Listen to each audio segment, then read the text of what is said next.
Hello everyone. उम्मीद है आप सब अच्छे होंगे और आपकी तैयारी भी अच्छे से चल रही होगी।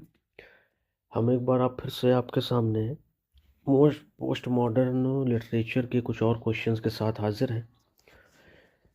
पिछले सेशन में हमने क्वेश्चन नंबर 1 डिस्कस कर लिया था और इसके साथ साथ पोस्ट मॉडर्न लिटरेचर का इंट्रोडक्शन भी और मॉडर्न लिटरेचर का इंट्रोडक्शन भी, यानी मॉडर्निज्म क्या है और पोस्ट मॉडर्निज्म क्या है, ये भी हमने जानने की कोशिश की थी। पहला क्वेश्चन अपन ने कर लिया था और उसके साथ साथ दूसरा भी कर लिया था, जिसमें हमने देखा था कि पोस्ट मॉडर्न लिटरेचर की क्या विशेषताएं हैं। तो हमने क्या क्या जाना था, इसमें एक बार रिवीजन कर लेते हैं कि जो पोस्ट मॉडर्न लिटरेचर है उसमें मेटाफिक्शन था, इंटरटेक्चुअलिटी थी, पेस्टिश था, टेम्पोरल डिस्टॉर्शन भी था इसमें। इसके अलावा मैजिकल रियलिज्म और मैक्सिमलिज्म और मिनिमलिज्म भी था, रीडर इन्वॉल्वमेंट भी था। ठीक है, तो ये उसकी कुछ विशेषताएं थी या कह दीजिए कि टेक्निक्स थी जो हमने कल उसमें इसके सेशन में डिस्कस की थी। चलिए अब क्वेश्चन नंबर 3 से शुरू करेंगे। देखिए, तैयारी में लगे रहिए और क्योंकि पीडीएफ आपको टेलीग्राम चैनल में दे दी जाती है वीडियो के पहले ही, तो उसको भी पढ़ लिया कीजिए और उसके बाद वीडियो देखिए, फिर पीडीएफ पढ़िए, फिर वीडियोस को देखिए, तो बड़ा आसानी से आप अपनी तैयारी कर पाएंगे और चीज़ें जो हैं आपके दिमाग में रच बस जाएंगी कि आप जब आंसर लिखने बैठेंगे ना, तो बड़ी आसानी से फिलों के साथ वर्ड्स आपके पेन से निकल रहे होंगे कॉपी में। ऐसा लगेगा आपको कि तो पेन तो ऑटोमेटिक चल रहा है। तो वो जो ऑटोमेशन है ना, कब आएगा, जब आप अच्छी तैयारी करेंगे। ठीक है, क्वेश्चन देखते ही आपके दिमाग में आंसर आ जाएगा। आपको किस तरह से लिखना है वो भी हम आपके साथ डिस्कस कर चुके हैं कि आपको पहले क्या आई फॉर इंट्रोडक्शन देना है, फिर एम फॉर मेन आंसर लिखना है और सी फॉर कंक्लूजन में आ जाना है। ठीक है, तीनों में हेडिंग नहीं रहेगी। सिर्फ जब आप इंट्रो शुरू करेंगे तो पैराग्राफ थोड़ा सा चेंज रहेगा, यानी 2-3 शब्दों की जगह छोड़ के शुरू करेंगे। इंट्रोडक्शन पूरा होने के बाद मेन आंसर के लिए पैराग्राफ चेंज करेंगे और फिर कंक्लूज़न के लिए भी पैराग्राफ चेंज करेंगे अपन जब मेन आंसर ख़त्म हो जाएगा। ठीक है, तो ये टेक्निक आपको यूज़ करना है। चलिए, तो क्वेश्चन नंबर 3 देखते हैं। How do post modern writers use irony and black humour to address serious issues. कहीं पोस्ट मॉडर्न राइटर्स ने आयरनी को और ब्लैक ह्यूमर को किस तरह से यूज़ किया है एड्रेस करने के लिए सीरियस इश्यूज़। अच्छा सवाल है, ध्यान से देखिएगा। One of the hallmarks of post modern literature, कहें पोस्ट मॉडर्न लिटरेचर के हॉलमार्क में से एक ये भी है, it's use of irony and black humour, इसके आयरनी और ब्लैक ह्यूमर का use to treat serious themes, serious themes को ट्रीट करने के लिए, उन्हें दिखाने के लिए, बताने के लिए, जैसे कि वॉर है, डेथ है, कंज्यूमेरिज्म है एंड ट्रॉमा है। अब ये हालात सब जो दिख रहे हैं ना आपको, ये वॉर लाइक सिचुएशन के हैं, यानी जो ये आपका पोस्ट मॉडर्न टाइम है ना, ये आपके 1945 के सेकेंड वर्ल्ड वॉर ओवर हो जाता है ना, तब उसके बाद ये शुरू होता है। तो इसमें आपको वॉर लाइक चीज़ें भी मिलेंगी, डेथ भी मिलेगी देखने के लिए, उसके क्या क्या प्रभाव हैं इंसानों पर, कंज्यूमरिज्म मिलेगा देखने के लिए, ट्रॉमा भी, वॉर ट्रॉमा देखने को मिलेगा। तो सारी चीज़ें इसमें मिलेंगी आपको। तो वही पूछा है कि ब्लैक ह्यूमर और आयरनी का यूज़ किस तरह से पोस्ट मॉडर्न राइटर्स करते थे सीरियस इश्यूज़ को दिखाने के लिए। Instead of presenting issues solemnly, issues को सोलेमनी गंभीरता से प्रेजेंट करने के बजाय राइटर्स एम्प्लॉय प्लेफुलनेस, वो प्लेफुलनेस को एम्प्लॉय करते थे, सटायर को एम्प्लॉय करते थे और एब्सर्डिटी, विचित्रता को एम्प्लॉय करते थे टू रिवील डीपर ट्रुथ्स, गहराई में छिपे हुए सच को बाहर निकालने के लिए या हमें बताने के लिए। आगे देखेंगे, कर्ट वेनेगेट्स स्लॉटर हाउस 5 1969, कल भी हमने इसकी बात करी थी, blends science fiction and humour, वो साइंस फिक्शन और ह्यूमर को ब्लेंड कर देता है, एक साथ मिक्स कर देता है, टू डिपिक्ट, दिखाने के लिए, the horrors of world war second के हॉरर्स को दिखाने के लिए, एंड ड्रेसडेन बॉम्बिंग को दिखाने के लिए। The refrain, so it goes, trivializes death, the referent, referent क्या होता है? किसी एक वाक्यांश का बार बार रिपीट होना, वो आपका रिफरेंट कहलाता है। हर स्टेंजा में वो बार बार शुरुआत में या आखिर में रिपीट होता जा रहा है, वो आपका रिफरेंट कहलाएगा। सो इट गोज, तो ये जो इनका सो इट गोज रिफरेन है स्लॉटर हाउस 5 में, ये ट्रिवियलाइज मतलब कम कर देता है या तुच्छ बना करके दिखाता है किसको? डेथ को। ट्रिवियल से बना ही है। Forcing readers to reflect on its absurd inability, और वो रीडर्स को सोचने पर मजबूर करता है कि आप सोचिए कि इसकी जो विचित्र इनेबिलिटी है, यानी उसको आप टाल नहीं सकते, उसको उसके बारे में रीडर्स को सोचने पर मजबूर करने के लिए ये डेथ को जो है थोड़ा सा तुच्छ करके दिखाते हैं। आगे देखेंगे डॉन डिलीलोज वाइट नॉइज, इनके जो वाइट नॉइज वर्क है जो 1985 में आया था, satirizes modern America's obsession with media and consumer culture. वो अमेरिका के मॉडर्न कल्चर को दिखाता है या उसका मजाक उड़ाता है विथ ऑब्सेशन, जो कि ऑब्सेशन में है मीडिया को लेकर के और कंज्यूमर कल्चर कल्चर को लेकर के। ठीक है। Tragic themes like fear of death, और जो ट्रेजिक थीम की बात की जाए जैसे आपका फियर ऑफ डेथ है, और रैप्ड इन कॉमिक एब्सर्डिटी, वो भी कॉमिक एब्सर्डिटी में, यानी कॉमिक विचित्रता में आपको लपेट करके दिखाई जाएगी। मतलब ऊपर तो उसमें हंसी मजाक होगा लेकिन उसके अंदर फियर ऑफ डेथ छिपा हुआ होगा। Showing how reality is shaped by television and advertising, और ये दिखाता है कि किस तरह से रियलिटी को आकार दिया जा रहा है, किसके द्वारा? टेलीविज़न के द्वारा एंड एडवर्टाइजिंग, और प्रचार प्रसार के द्वारा, एडवर्टाइज जिसको अपन बोलते हैं। ब्रेट एस्टन एलिस का जो वर्क है अमेरिकन साइको 1991 में जो आया था, यूजेस डार्क सटायर, वो डार्क सटायर का यूज़ करते हैं टू क्रिटिक कैपिटलिस्ट ग्रीड, उद्योगपतियों की, अमीरों की लालच को दिखाने के लिए, एंड वॉयलेंस, और उनकी हिंसा या हिंसात्मक सोच को दिखाने के लिए। एक्सपोज करते हुए the emptiness of beneath consumerist life style, consumerist life style के एम्प्टीनेस को दिखाने के लिए कि बस लोगों को खाने पीने कंज्यूम करने की आदतें हो गई, बाकी उनको और दुनिया से कोई मतलब नहीं है। Even in John Fowles the French lieutenant's women 1969 करेंगे, जो जॉन फॉलिस का वर्क है द फ्रेंच ल्यूटिनेंट वोमेन जो कि 1969 में आया था। Irony is used to parody Victorian fiction, यहाँ पर आयरनी यूज की गई है विक्टोरियन फिक्शन को दिखाने के लिए, टू पैरोडी या उसकी नकल करने के लिए। While also questioning morality and authorial power, और इसके साथ साथ ये सवाल करती हुई नजर आती है मॉरलिटी के बारे में और अथॉरियल पावर के बारे में। 10 इस प्रकार से आयरनी एंड ब्लैक ह्यूमर, जो आयरनी और ब्लैक ह्यूमर है, इनेबल पोस्ट मॉडर्न लिटरेचर, वो पोस्ट मॉडर्न लिटरेचर को इनेबल करता है टू कन्फ्रंट, सामना करने के लिए, पेनफुल रियलिटीज़, दर्द से भरी हुई वास्तविकताओं को देखने के लिए, इनडायरेक्टली, अप्रत्यक्ष रूप से, इनडायरेक्टली। इनकरेजिंग रीडर्स, और ये रीडर्स को इनकरेज करते हैं टू लाफ, हंसने के लिए, रिफ्लेक्ट, विचार करने के लिए, एट द सेम टाइम, एक साथ हंसेंगे भी और सोचेंगे भी। दिस प्लेफुल सीरियसनेस, ये जो प्लेफुल सीरियसनेस है ना, is central to its unique narrative style, ये पोस्ट मॉडर्न लिटरेचर की यूनिक नरेटिव स्टाइल का सेंट्रल है। क्या? प्लेफुलनेस, सीरियसनेस, कि आपको हंसाएंगे भी और साथ में आपको मजबूर कर देंगे सोचने के लिए कि ये सोसाइटी में चल क्या रहा है, हम वॉर के बाद से किस तरफ जा रहे हैं, दुनिया में क्या हो रहा है। बहुत अच्छा क्वेश्चन है, इसको थोड़ा सा 2-4 बार आप देख लीजिएगा और पढ़ भी लीजिएगा अच्छे से। चलिए क्वेश्चन नंबर 4 देखेंगे। How does post modern literature blur boundaries between history and fiction? करें पोस्ट मॉडर्न लिटरेचर जो है वो हिस्ट्री और फिक्शन के बीच में जो बाउंड्रीज है ना, उसको ब्लर कैसे करता है? मतलब लोग ये क्यों नहीं समझ पाते हैं कि ये इतिहास है या फिक्शन है? ये भी अच्छी बात है, देखते हैं क्या दिखाया है इसमें।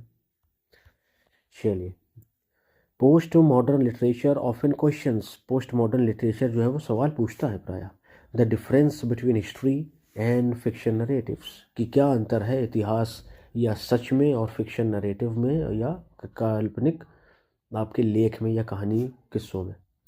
This historiographic metafiction a term coined by Linda Hutcheon. ये जो टर्म है हिस्टोरियोग्राफिक मेटाफिक्शन, ये कॉइन्ड किया गया था लिंडा हचियन के द्वारा।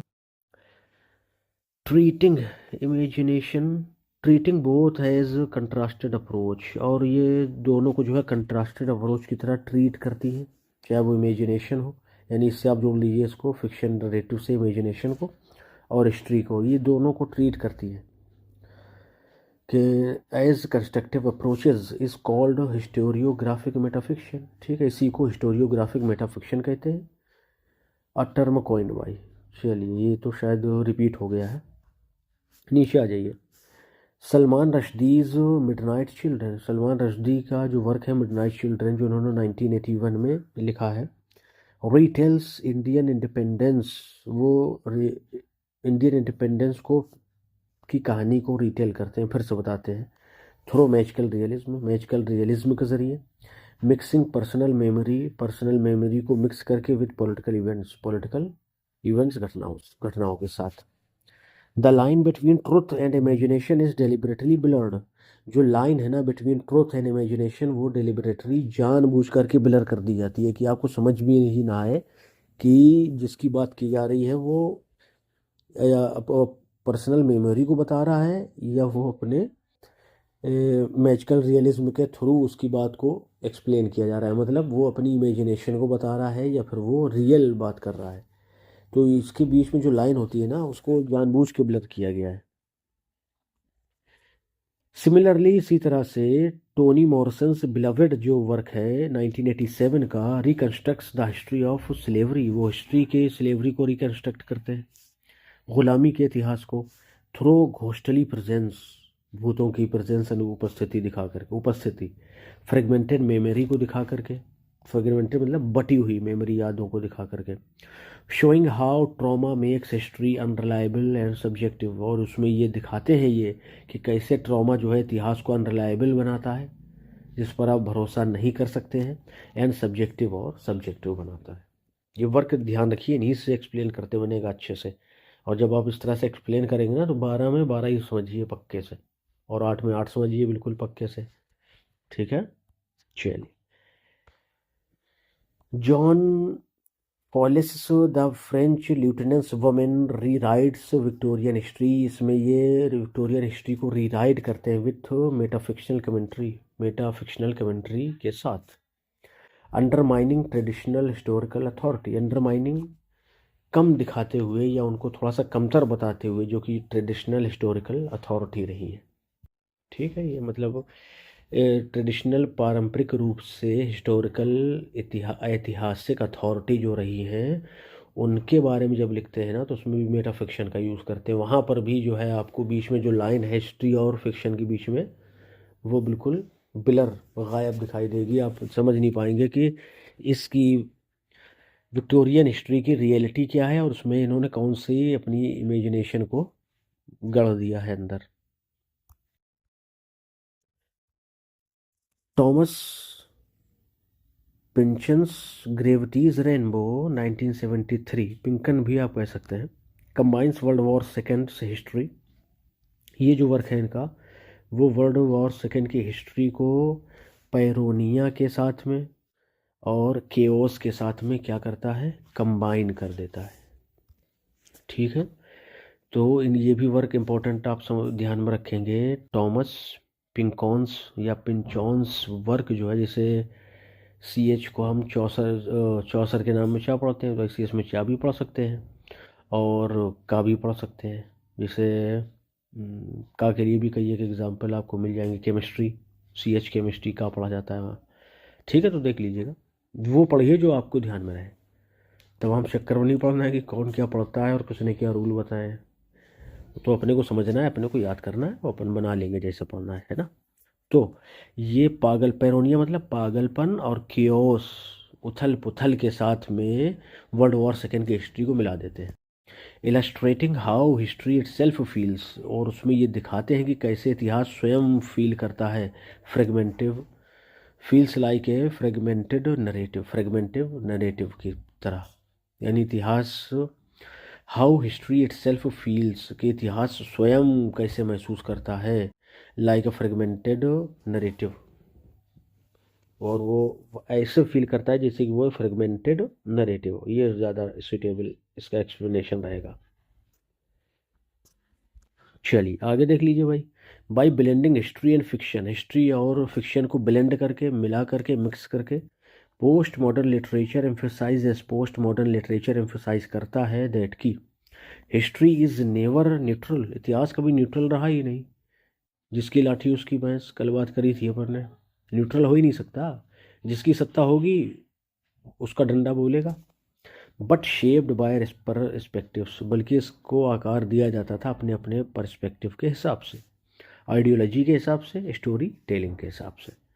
It reminds us that what we call truth is often narrative construction, करेंगे ये बात हमें बताती है कि जिसे हम सच कहते हैं ना, वो एक नरेटिव कंस्ट्रक्शन से ज़्यादा नहीं है शायद कुछ। ओपन टू री इंटरप्रिटेशन, जो या ये सच का जो विषय है वो खुला हुआ है सभी के लिए कि आप उसको अपनी तरह से इंटरप्रेट कर सकते हैं।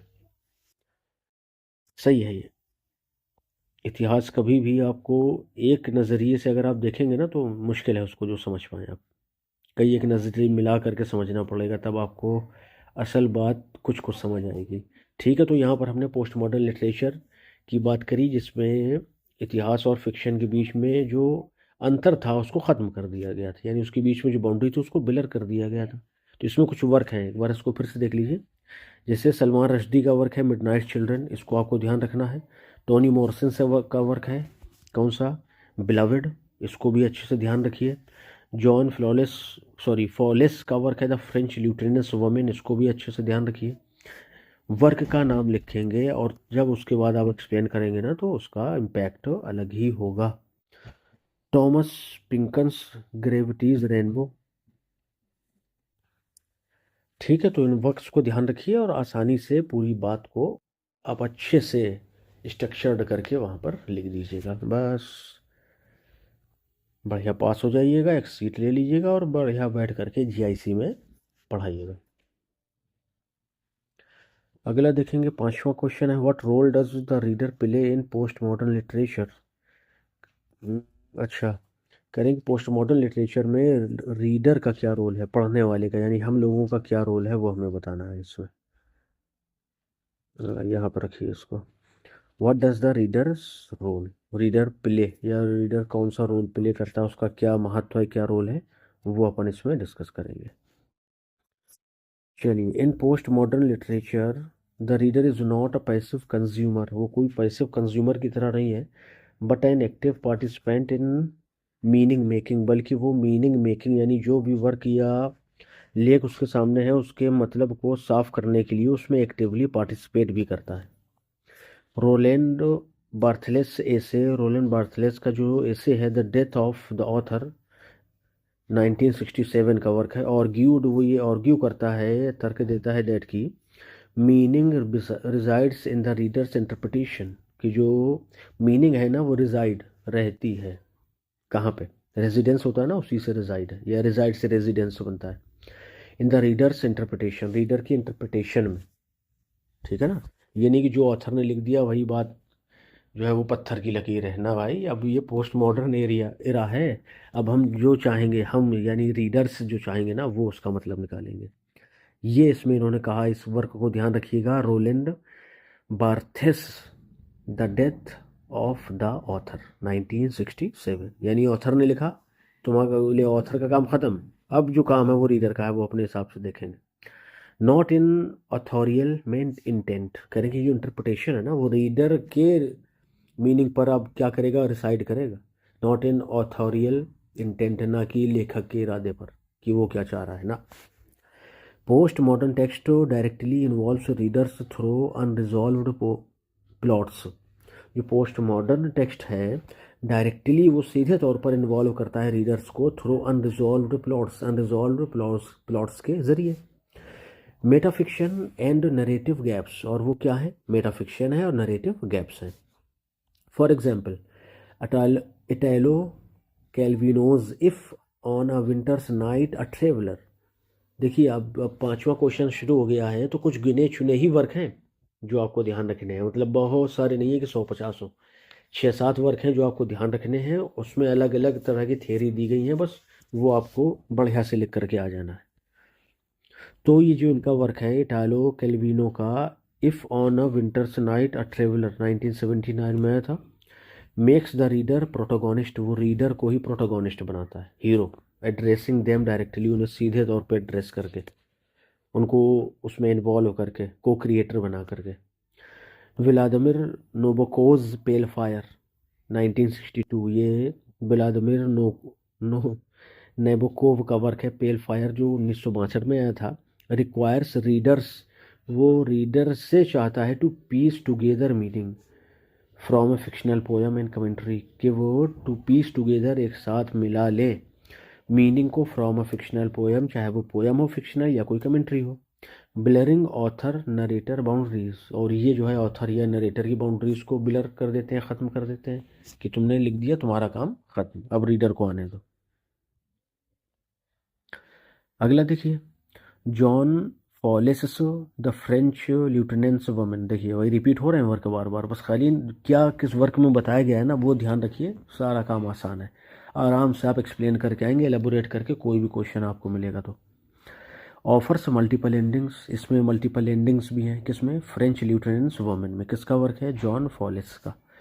Leaving the final choice to the reader, और ये भी फाइनल चॉइस किस पे छोड़ते हैं, रीडर पे, कि आप डिसाइड करिए। This open endedness reflects post modern belief, ये जो ओपन एंडेडनेस है ना वो रिफ्लेक्ट करती है कि मॉडर्न मॉडर्न बिलीफ को, दैट ट्रुथ इज़ रिलेटिव, कि ट्रुथ जो है ना वो रिलेटिव है, यानी हमने कोई कहानी पढ़ी तो वो हमारे किसी बात से या किसी घटना से, ज़िंदगी के किसी पल के साथ में रिलेट कर गई, आपने पढ़ी वो आपसे रिलेट कर गई, किसी तीसरे ने पढ़ी उससे रिलेट कर गई, तो हज़ारों लाखों लोग पढ़ेंगे तो हज़ारों लाखों तरह से वो रिलेट करेगी कहानी, तो ये रिलेटिव होना कहलाता है, ट्रुथ का रिलेटिव होना ये हो। एंड मीनिंग्स आर मल्टीपल, और जो मीनिंग है उसके, जो रीडर पढ़ेगा वो अपने हिसाब से उसको इंटरप्रेट करेगा। तो अगर 100 लोग रीडर्स ने पढ़ा है, 100 लोगों ने, तो 100 मतलब हो गए उसके, 1000 ने तो 1000, तो मल्टीपल मीनिंग्स भी।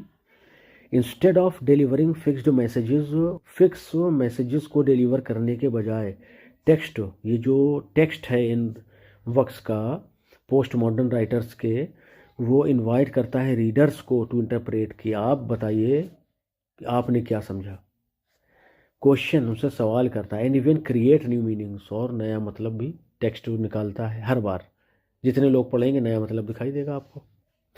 ठीक है, तो 10 इस प्रकार से इन पोस्ट मॉडर्निज्म में the readers role shifts from passive recipient to co-creator, कि जो रीडर का रोल है वो पैसिव रिसिपेंट से ज़्यादा को क्रिएटर का हो जाता है, मेकिंग रीडिंग इट सेल्फ, और फिर क्या होता है कि जो रीडिंग है ना खुद ही वो प्लेफुल एंड क्रिटिकल एक्ट का काम करती है।